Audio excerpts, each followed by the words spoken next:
Nakapunta ka na ba sa bayan ng Karamuan, Kamsur? Ako kasi hindi pa.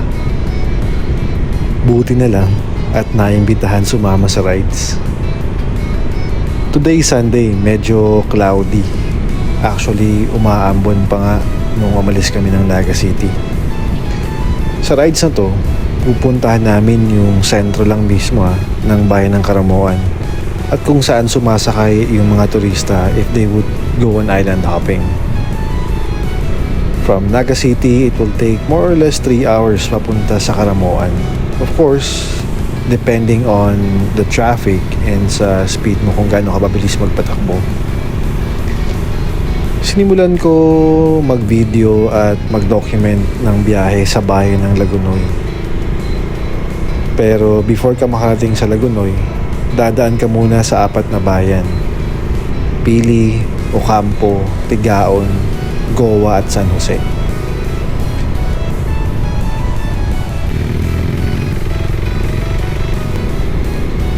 Sayang nga di ko rin nakuha ng video yung sikat na 3 tunnel ng Lagunoy. Sa estimate ko, around 50 to 100 meters yung haba ng 3 tunnel. Actually, nung dinaanan namin, may mga ilang motorista at turista din nagpa-picture dun sa 3 tunnel. Medyo Instagram worthy kasi siya.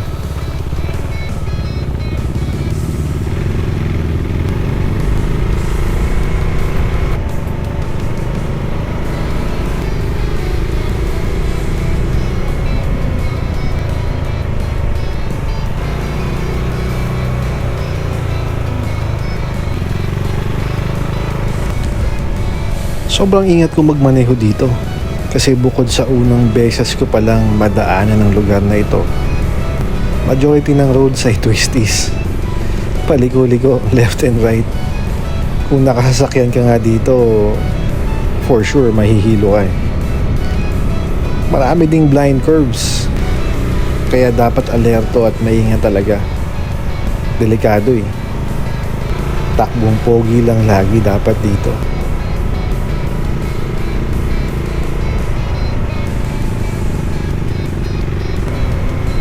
Ganito lang yung mga gusto at preferred ko. Chill rides lang. As much as possible, ayaw ko na nagmamadali sa biyahe. Takaw at prone to accident kasi pag ganun. Pero personal preference ko lang naman yun. And of course, I respect kung ano yung preference ng ibang tao. Sabi nga nila, ride at your own pace. Kung saan ka comfortable na speed. From Lagunoy pala, may isang town pa na dadaanan before makarating ng Karamuan. Ito yung bayan ng Presentacion.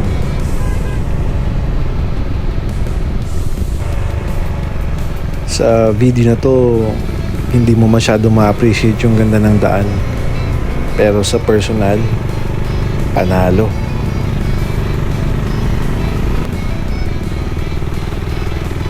Yan nga napahinto pa kami para magpa-picture. By the way, ito pala ay part na ng bayan ng Presentacion.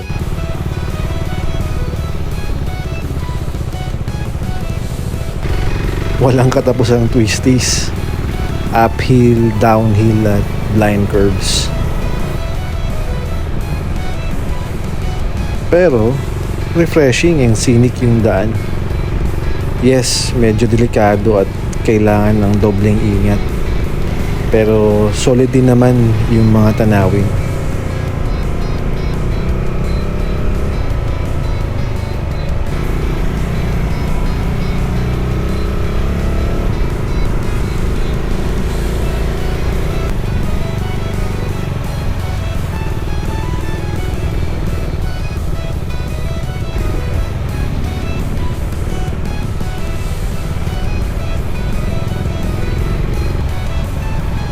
Ay distansya din yung galing Presentacion going to Karamuan. At yun nga, uulitin ko yung sinabi ko, walang katapusang twisties. Paliko, liko, liko, liko, liko.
ilang sandali pa narating din namin ang welcome art ng Karamuan.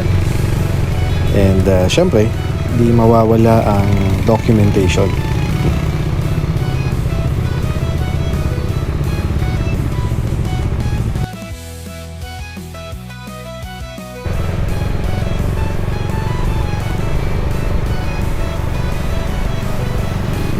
From the welcome art, nasa more or less 30 minutes pa din ata yung biyahe papuntang sentro ng Karamuan.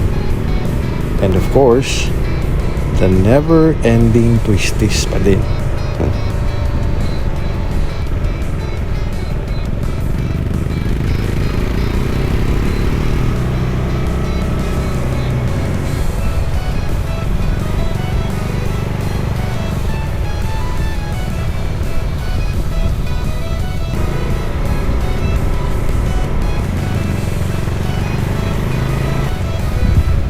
By the way, before I forget, maraming salamat pala sa isang kasamahan namin dito sa rides na to. Isa siyang public servant and siya din yung nag-sponsor ng pagkain at gasolina namin dito sa rides na to. So yeah, hindi ko sure kung okay lang yung banggitin yung pangalan mo dito eh. So again, maraming salamat sa iyong hospitality and generosity. Diyos mabalos po.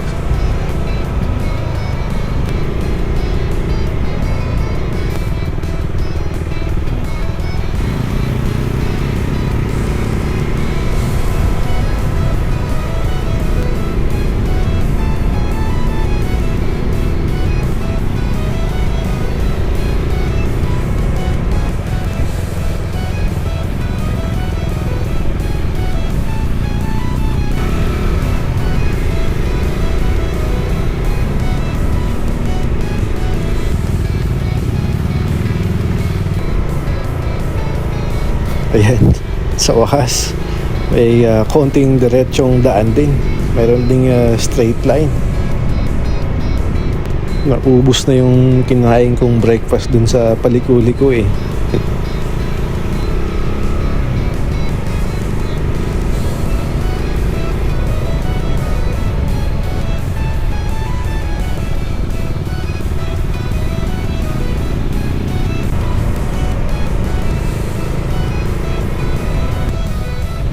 Pagparami at parami na yung mga bahay at mga sari-sari store, sign na yun na malapit ka na sa sentro. Kaya excited na ako.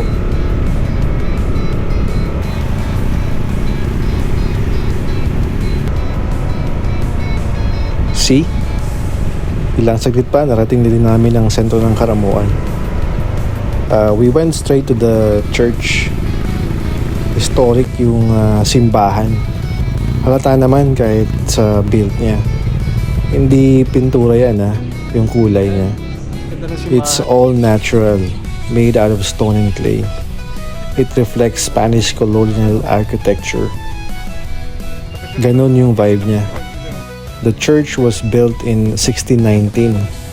Malawak din at maaliwalas yung vicinity ng simbahan.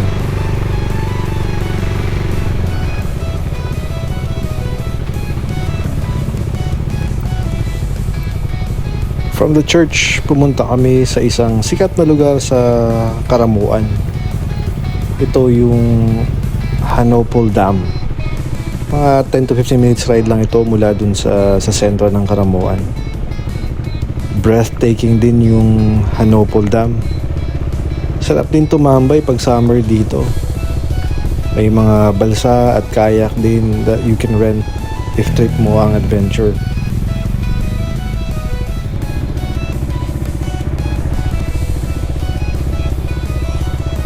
We stayed here for a while, for a few minutes, para tumambay at namnamin ang kalikasan.